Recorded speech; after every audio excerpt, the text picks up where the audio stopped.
एक छोटी बच्ची ज़ैनब गांव के करीब खेलते हुए एक पुराने दरख्त के नीचे छुपा हुआ दरवाज़ा देखती है। दरवाज़ा छोटा और चमकता हुआ था, जिस पर अजीब सी ज़बान में कुछ लिखा हुआ था। ज़ैनब को तजस्सुस हुआ और उसने दरवाज़ा खोलने की कोशिश की। दरवाज़ा खुलते ही ज़ैनब रोशनी के एक झमाके में एक खूबसूरत बाग में पहुंच जाती है। हर तरफ रंग बरंगे फूल, अलिफाती हुई तितलियां और हंसती खेलती परियां थीं।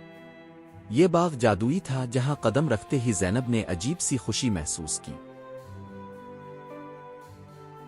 परियों ने ज़ैनब का इस्तकबाल किया और कहा, यह परियों का बाग है जहां हर ख्वाब हकीकत बन जाता है। ज़ैनब ने ख्वाब देखा कि वो अलिफा सकती है और अगले लम्हे इसके पीछे खूबसूरत परों का जोड़ा निकल आया। वो खुशी से परवाज करने लगी। परवाज के दौरान ज़ैनब की मुलाकात एक छोटी परी नूर से होती है, जो इसे बाग के मुख्तलिफ हिस्से दिखाती है।